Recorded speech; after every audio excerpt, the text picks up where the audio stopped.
Senhor Deus, Pai, benigno, maravilhoso que está nos céus, meu Senhor amado, muito obrigada, Jesus, pelo privilégio de ser chamada tua filha. Muito obrigada, Deus, porque o Senhor me concedeu o privilégio de sair das trevas para a tua maravilhosa luz. Senhor, o Senhor me tirou das trevas, não fui eu, mas o Senhor.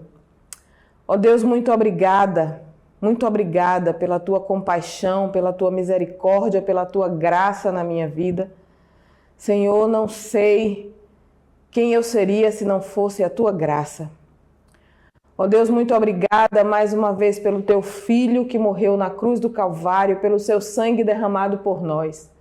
Deus, muito obrigada por este servo chamado Paulo, que viveu, Senhor, há tanto tempo, que um dia te perseguiu, mas que, Senhor, finalmente ouviu a sua voz, entendeu o teu propósito na vida dele. E, Senhor, tanto fez, tanto deixou para nos ensinar. Um legado, Senhor, tão grande que o teu servo tem, que o Senhor lhe permitiu deixar para nos ensinar. Muito obrigada, Senhor, pela vida do teu servo, porque foi um instrumento usado por ti para a propagação do Evangelho de Cristo no mundo conhecido daquela época. Ajuda-nos, Senhor, a compreender um pouco mais da tua palavra através do estudo de hoje. Que o estudo panorâmico da carta de 1 Coríntios possa nos fazer olhar para nós mesmos e entender o caminho para viver uma vida cristã de verdade. Em nome de Cristo, teu Filho, nós oramos. Amém. Amém. Irmãos, a cidade de Corinto era uma cidade portuária, assim como a nossa cidade é uma cidade portuária, né? Eu vejo a cidade do Salvador com muitas semelhanças com a cidade de Corinto, porque a cidade do Salvador é uma cidade também que ela foi primariamente construída ao redor de um porto. A nossa cidade começou aqui, perto de nós, aqui na Cidade Baixa, a partir do porto, e daí ela foi se expandindo. Hoje nós já não temos mais somente uma característica portuária, mas nós temos não somente este porto aqui, do nosso terminal marítimo aqui, mas tem o Porto de Aratu ali perto de nós, e temos outros portos aqui também na nossa região. E Corinto era também uma cidade portuária. Na verdade, a cidade de Corinto, ela ficava num istmo, né? um pedaço de terra estreito entre dois mares. E, segundo estudiosos da época, foram construídos dois portos na cidade de Corinto. De um lado do mar para o mar e de outro lado também que dava para o outro mar. E muitas vezes, para economizar na rota marítima, os navios eles eram levados por cima de toras, segundo os estudiosos, por dentro da cidade, né? Por um caminho, claro, né? Um caminho que existia já próprio para isso, para que eles não precisassem dar a volta pelo mar, que era perigoso por causa das rochas e etc. Um mar muito bravio também.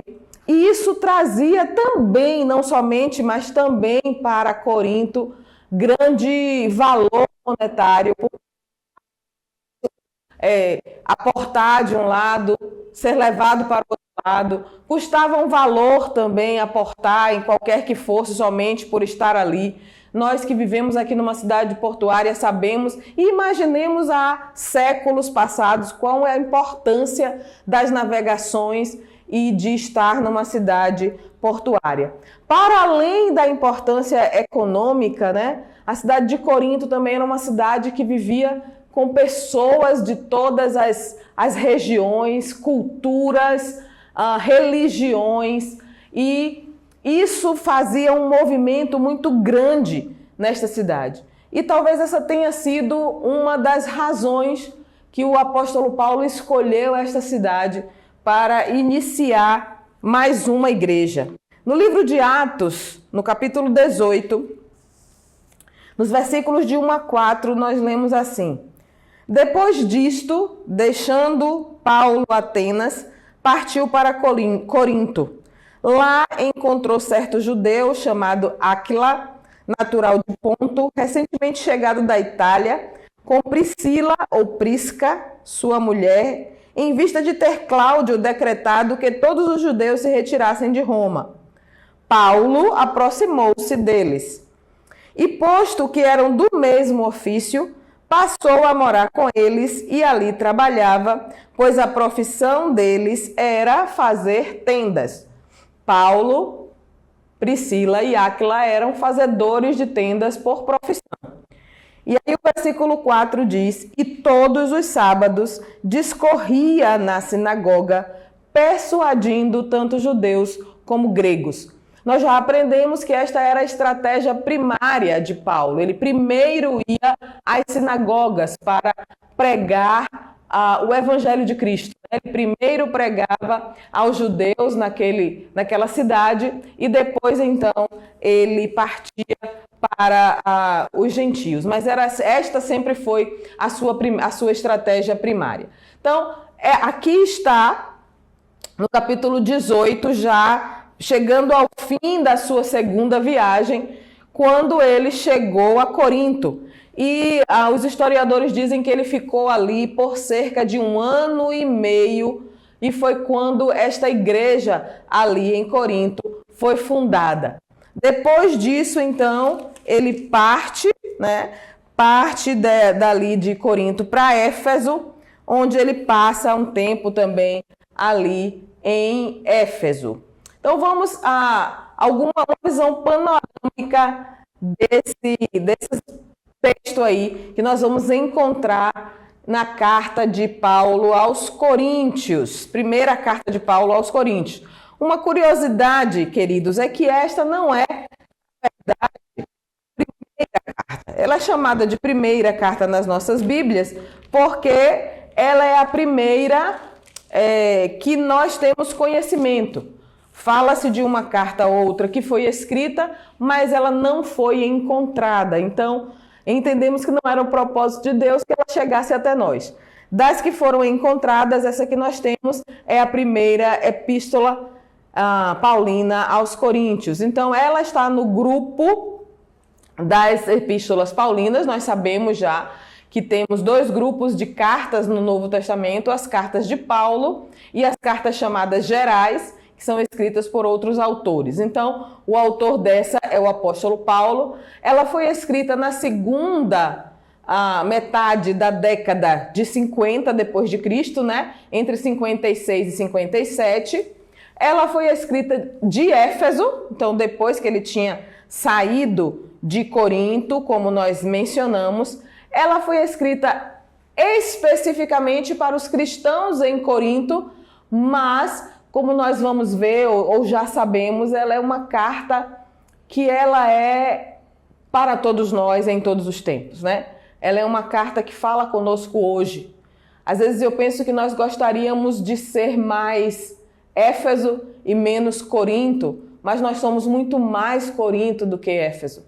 Nós, como cristãos, de uma forma geral, eu estou falando não especificamente de cada igreja, mas a igreja de Cristo muitas vezes se identifica muito mais com Corinto nas suas meninices do que com Éfeso nas suas características.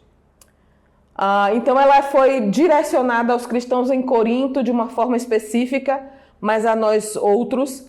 E o versículo-chave está em 1 Coríntios 3, versos 16 e 17, que diz o seguinte: não sabeis que sois santuários de Deus e que o Espírito de Deus habita em vós? Se alguém destruir o santuário de Deus, Deus o destruirá. Porque o santuário de Deus, que sois vós, é sagrado. Não sabeis que sois santuário de Deus e que o Espírito de Deus habita em vós? Irmãos, essa é uma verdade que nós precisamos ter sempre em nosso coração. Nós somos templo do Espírito Santo. Nós somos santuário de Deus. E precisamos viver de acordo com esta verdade. Viver o Evangelho, essa transformação que o Evangelho de Cristo deve fazer em nós, que nós devemos demonstrar cada dia das nossas vidas. E é isso que o apóstolo Paulo vai trazer durante toda esta carta, né? Esta carta. A expressão-chave que caracteriza essa carta é uma expressão que nos traz até uma certa tristeza, porque a expressão-chave é divisão na igreja. É um texto que fala sobre divisão na igreja. Paulo, então, responde às indagações feitas na casa de Cloé. Vamos ler o capítulo 1, versos 1 a 6. Como eu sempre digo, amados, é de bom tom que os irmãos estejam com a sua Bíblia na mão, né? Com a sua Bíblia na mão, com um caderninho, o seu caderninho de anotações, o seu diário de anotações, um lápis ou um marcador de texto para que você possa fazer anotações e que você possa voltar a ela em algum momento depois. Então, Paulo, chamado pela vontade de Deus para ser apóstolo de Jesus Cristo, e o irmão Sóstenes, a igreja de Deus que está em Corinto, aos santificados em Cristo Jesus, chamados para ser santos, com todos os que em todo lugar invocam o nome de nosso Senhor Jesus Cristo, Senhor deles e nosso. Graça a vós outros e paz da parte de Deus nosso Pai e do Senhor Jesus Cristo. Sempre dou graças a meu Deus a vosso respeito, a propósito da sua graça que vos foi dada em Cristo Jesus. Porque em tudo fostes enriquecidos nele, em toda palavra e em todo conhecimento, assim como o testemunho de Cristo tem sido confirmado em vós, de maneira que não vos falte nenhum dom, aguardando vós a revelação do nosso Senhor Jesus Cristo, o qual também vos confirmará até o fim, para serdes irrepreensíveis no dia de nosso Senhor Jesus Cristo.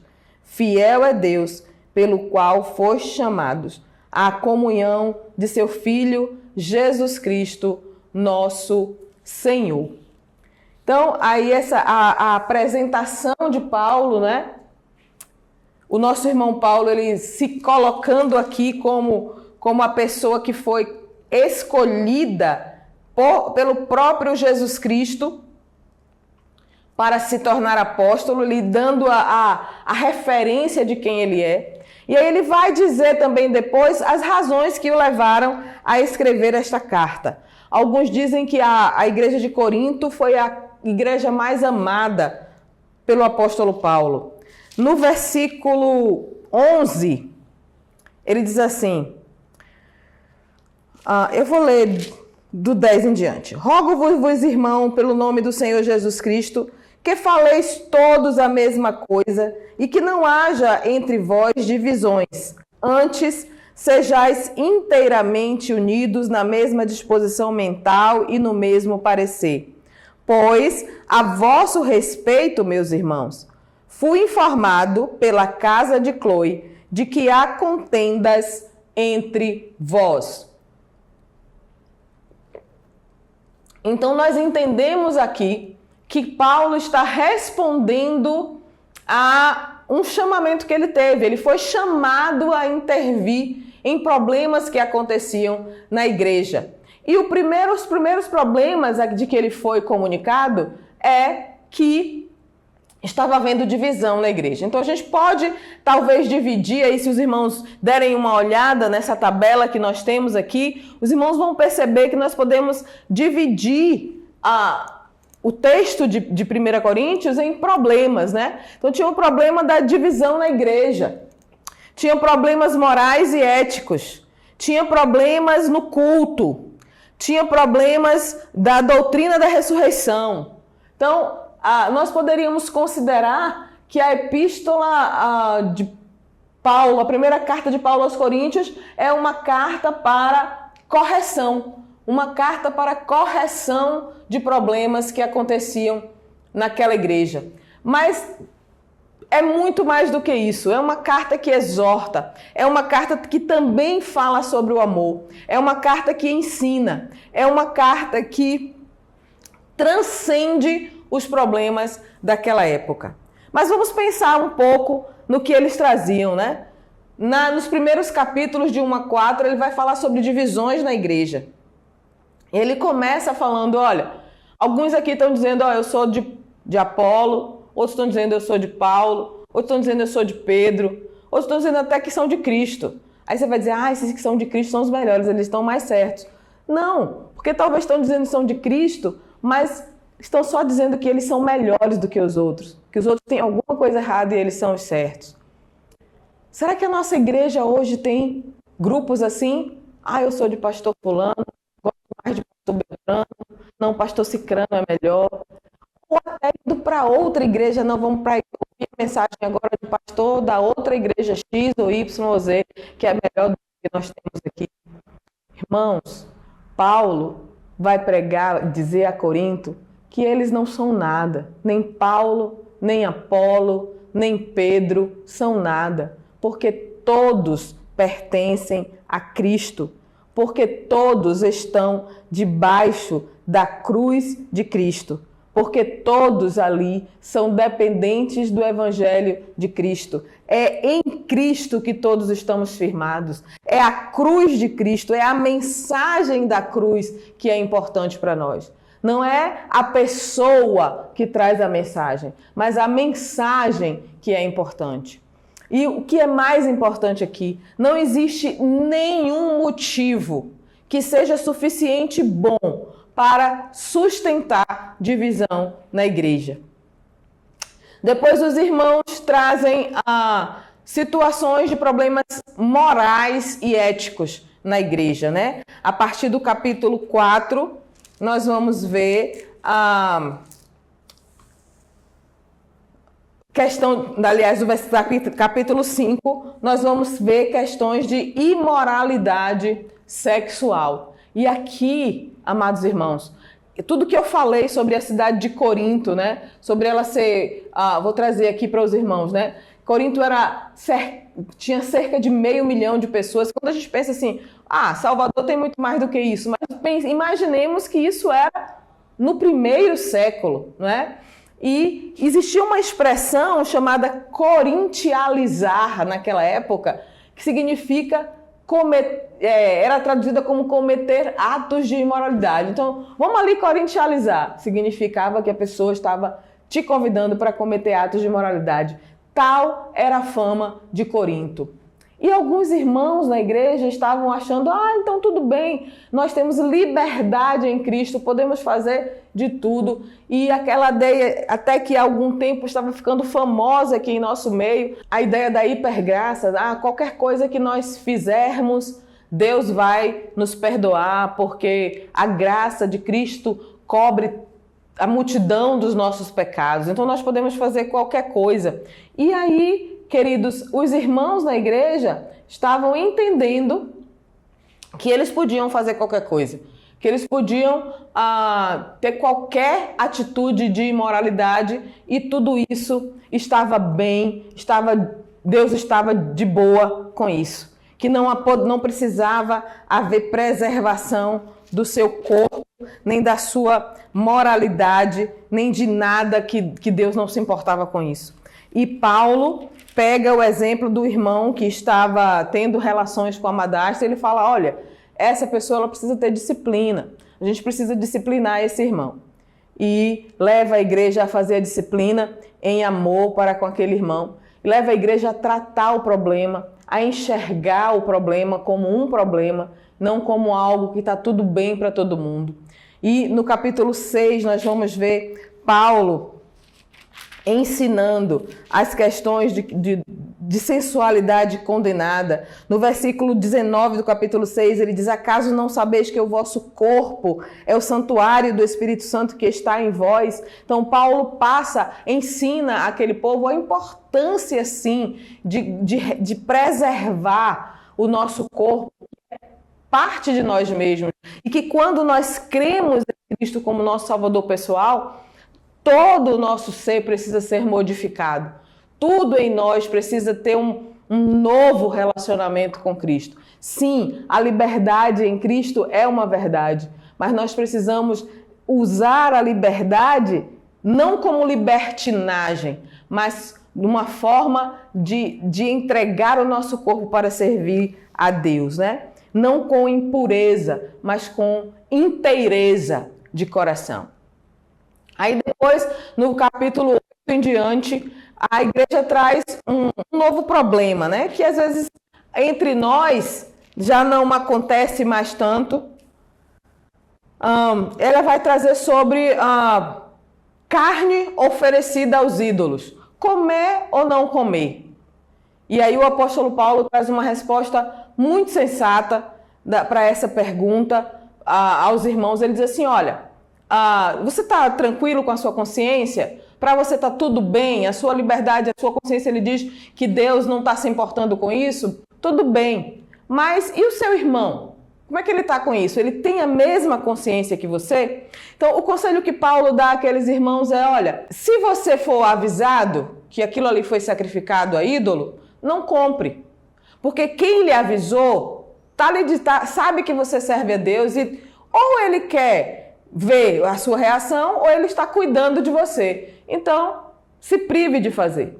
Pelo outro, por aquele que, ou pelo que não é servo de Deus e precisa ver o seu testemunho, ou por aquele que é servo e é mais fraco do que você. Então, uma prática que Paulo traz aqui para nós, irmãos, é a ideia do amor. Se você tem uma firmeza em Deus que lhe permite compreender que tem coisas que para Deus não tem tanta importância, mas aquele seu irmão é mais fraco e para ele aquilo ainda importa, não faça. Ame o seu irmão de maneira tal que você vai preservar aquele irmão em amor. Então, são esses os conselhos que Paulo dá aí nos capítulos de 8 a 10. Capítulo 11 em diante, ele começa a tratar das questões de problemas nos cultos, né? A igreja de Corinto era uma igreja com tantas questões assim, que as pessoas elas queriam exercer a liberdade em Cristo, mas exercer a liberdade que cada um queria ser mais do que o outro. E eles chegavam nos cultos e todo mundo queria falar ao mesmo tempo, e aí começavam as manifestações dos dons e todo mundo transformando o culto numa verdadeira balbúrdia e numa verdadeira algazarra. E Paulo diz para aquilo, olha, vocês precisam colocar ordem na casa do Senhor. As coisas com Deus precisam ser feitas com ordem. E aí no capítulo 12, Paulo vem trazer uma metáfora, né, do corpo de Cristo que nós conhecemos. Ele diz, olha, os dons foram dados para todas as pessoas no corpo. E todas as pessoas, todos os dons são importantes, são igualmente importantes. Mas esses dons, eles são importantes para o crescimento da igreja. Eles não são importantes para que eu apareça, para que você apareça. Eles são importantes para que a gente edifique um ao outro. Os dons são importantes para a edificação da igreja e não para a glória, para que um ou outro apareça. Outra coisa interessante também que o apóstolo Paulo fala sobre a questão das mulheres não usarem o cabelo muito curto, que tinha a ver com as cerimônias, né, com a prostituição cultual, porque a cidade de Corinto, eles tinham o culto aos deuses e os cultos também da deusa Afrodite, era o culto à deusa Afrodite, a deusa do amor, e a gente sabe que o amor, né, na cultura grega não era o amor de Deus, o amor que nós conhecemos, o amor ágape, que inclusive Paulo vai falar sobre ele no capítulo 13 dessa carta, mas era o amor carnal, o amor, qualquer tipo de amor, o amor paixão, é mais a paixão. Então, uma das formas que essas pessoas entendiam de cultuar a deusa Afrodite era através das relações sexuais com as sacerdotisas prostitutas do templo. E muitas mulheres sacerdotisas, elas se converteram. Então, Paulo disse, olha, para que você não se identifique com as sacerdotisas do templo, então você vai usar um véu agora, né? Para que você seja diferente delas, para que você não se pareça. E até, mas eu não quero raspar a cabeça como as prostitutas do templo, mas eu quero deixar o meu cabelo crescer.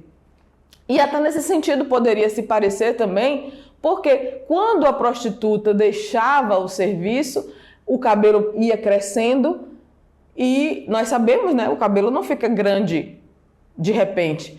Então, isso também identificava uma mulher com a prostituta do tempo. Então, por cuidado, né, naquela circunstância, as mulheres foram então exortadas e proibidas então de cortarem os seus cabelos. Então, como essa igreja, né, com esse tanto de problemas, né, Paulo foi cuidadoso em trazer esse relatório, essas exortações para a igreja ali. Então vamos ver novamente aí o que foi trazido aí por Cloé, né? O partidarismo, como nós já falamos, a impureza. Teve ainda a questão do litígio, que eu não trouxe para os irmãos, que eram os irmãos levando o outro irmão para o juiz civil. A questão do casamento e divórcio, ele trata também a idolatria, a ordem no culto, o desprezo à ceia do Senhor. No capítulo 11, ele fala que eles estavam ceando de qualquer jeito, e a ceia virava uma verdadeira orgia, não com o respeito que deveria ser, e a ignorância sobre os dons. E Paulo, ele faz uma relação disso que acontecia lá com as coisas que já aconteciam no Antigo Testamento. Então ele vai dizer, olha, vocês estão se comportando assim porque no Antigo Testamento os seus pais fizeram isso. Mas nós escolhemos a quem seguir, né? As pessoas lá em Corinto, elas escolheram seguir os exemplos errados do povo de Israel. Não é por isso que nós precisamos seguir os exemplos errados também. Na palavra de Deus, ele deixou para nós coisas boas, muitas coisas boas, muitas coisas corretas que nós podemos seguir e fazer. É claro que aqui nós temos em Corinto questões, problemas, e nós muitas vezes escolhemos nos assemelhar aos problemas que havia em Corinto. Mas o apóstolo Paulo, com sabedoria dada pelo Espírito Santo de Deus, ele exortou a igreja e ensinou em amor o caminho a seguir. No capítulo 12, como nós já falamos, ele fala sobre o uso dos dons para a edificação da igreja. No capítulo 13, Paulo diz que qualquer dom pode ser mal aplicado e que maior do que qualquer dom é o amor. Então, nós entendemos que o que faz o evangelho fluir é o amor. O amor de Deus por nós foi o que fez seu filho morrer na cruz do Calvário por mim e por você. E é o amor nosso pelas almas perdidas que nos faz levar o evangelho até eles. É o amor meu pelo meu irmão na minha congregação que me faz perdoar, que me faz olhar para ele ou para ela nos olhos e compreender e entender e dizer, não, eu estou disposto a andar uma segunda milha. É o meu amor, nosso amor uns pelos outros que nos faz estar em congregação. Porque, irmãos, às vezes seria muito mais fácil estar nas nossas casas, ouvir um culto online, não precisar ter ninguém dizendo isso ou aquilo. Mas não foi assim que o Senhor Deus quis. Ele nos queria em comunhão, para que nós fôssemos, como dizem Provérbios, como ferro afia o ferro, assim o irmão ao seu amigo. Que nós estivéssemos em constante ensinamento um com o outro. Que nós estivéssemos constantemente amoldando-nos, ensinando-nos mutuamente, né? Eu gosto da alteridade das Escrituras. E é isso que é importante para nós. A igreja tem essa característica de comunhão, né? da comunhão do um com o outro. E é essa a importância da igreja do Senhor.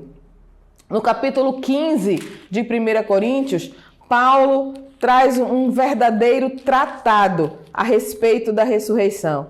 E ele diz aqui que porque era uma outra coisa que os irmãos estavam duvidando da própria ressurreição de Cristo. E aí o apóstolo Paulo ele traz um verdadeiro tratado de defesa da ressurreição de Cristo. E ele diz quantas pessoas viram e tal. E no fim ele diz assim, olha, se Cristo não ressuscitou, é vã a nossa fé. Não tem valor nenhum isso aqui que eu estou fazendo, não tem valor nenhum a pregação do Evangelho. Se o Senhor Jesus não ressuscitou, tudo isso é vão. Então, irmãos, se Cristo morreu ao terceiro dia, morreu, mas não ressuscitou ao terceiro dia, é vã a nossa fé. Então, a nossa fé é no Cristo, Filho do Deus vivo, o próprio Deus que veio ao mundo, morreu e ressuscitou ao terceiro dia. E esse Cristo, ele nos ensina a viver em amor uns com os outros. Ele nos ensina a deixar de lado a idolatria. Ele nos ensina a deixar de lado a imoralidade. Ele nos ensina a deixar de lado a incredulidade. E ele nos ensina a deixar de lado a insubmissão. A insubmissão à liderança dele, que é o nosso próprio Deus. No momento que nós nos submetermos, que nós tivermos a competência de abaixar a cabeça para Deus, de entender que Deus, ele compreende quem nós somos melhor do que nós mesmos, então nós seremos melhores e mais felizes, porque nós estaremos entendendo qual é o plano dele para a nossa vida. A carta de Paulo aos Coríntios, ela foi escrita então quando ele já estava na sua terceira viagem, quando ele estava em Éfeso. E esses são os assuntos polêmicos sobre os quais a carta trata. A liberdade cristã. Até onde eu posso ser livre, irmãos? Até onde vai a minha liberdade cristã? O uso do véu na igreja. Para nós, para nossa igreja hoje, isso já não é mais uma questão, mas lá para eles era um problema ainda. O dom de línguas, né? Existem as duas posições, né, correntes no nosso tempo hoje, os cessacionistas, que creem que os dons já cessaram, e aqueles que creem que os dons ainda continuam, os continuistas, né, que creem que os dons ainda continuam. Mas sem necessariamente defender nenhuma das duas visões, eu gostaria de falar com os irmãos a respeito disso. Por exemplo, o dom de línguas é o último dom da lista dos dons. 1 Coríntios 12, 10. Vamos ver, ó. 1 Coríntios 12, versículo 10. Há outra operação de milagres, há outra profecia, há outro discernimento de espíritos, há uma variedade de línguas e há outra capacidade de interpretá-las. Então aí, ó, quase o último dom, o penúltimo, ele possui menor importância que a pregação da palavra. 1 Coríntios 14, 1 e 2. Segui o amor e procurai com zelo os dons espirituais, mas principalmente que profetizeis. Pois quem fala em outra língua não fala a homem, senão a Deus, visto que ninguém o entende e em espírito fala mistérios. Deve ser seguido de interpretação. Se você crê nisso, deve ser seguido de interpretação, sempre. 1 Coríntios 13. 1 Coríntios 13. Pelo que o que fala em outra língua deve orar para que possa interpretar. Porque se eu orar em outra língua, o meu espírito ora de fato, mas a minha mente fica infrutífera. 5 palavras entendidas valem mais do que 10.000 palavras em outra língua. 1 Coríntios 14, verso 19. Contudo, prefiro falar na igreja 5 palavras com meu entendimento para instruir outros a falar 10.000 palavras em outra língua. Isso está na Bíblia, irmãos, não sou eu que estou dizendo. O dom de língua servia de sinal para os descrentes. 1 Coríntios 14, 22. De sorte que as línguas constituem um sinal, não para os crentes, mas para os incrédulos. Mas a profecia não é para os incrédulos, e sim para os que creem. E, finalmente, somente 2 ou 3 poderiam falar num culto sucessivamente. 1 Coríntios 14, 33 e 40. Porque Deus não é de confusão, e sim de paz, como em todas as igrejas dos santos. Tudo, porém, seja feito com decência e ordem. Então, tudo isso que eu acabei de falar está escrito em 1 Coríntios capítulo 14. Então, sem defesa ou apologia, somente o que está escrito nas Escrituras. Então, alguns chamam essa epístola de a epístola da correção. Eu prefiro chamá-la epístola do amor, porque nela nós vemos o quanto o apóstolo Paulo amava esta igreja. Amava a ponto de gastar o seu tempo escrevendo, exortando de uma forma detalhada, pacífica e acurada para o crescimento espiritual dos irmãos. Então, o ensino de Paulo era que essa igreja abandonasse toda a prática pecaminosa e retornasse à consciência de que Cristo é o cabeça da igreja. É o nosso desejo como igreja de Cristo que nós possamos cada vez mais ter a consciência de que Cristo é o cabeça da igreja, que nós devemos a Ele e somente a Ele submissão. Senhor Deus, Senhor amado, muito obrigada mais uma vez por podermos compartilhar da Tua palavra. Em nome de Cristo, Teu Filho. Amém. Amém.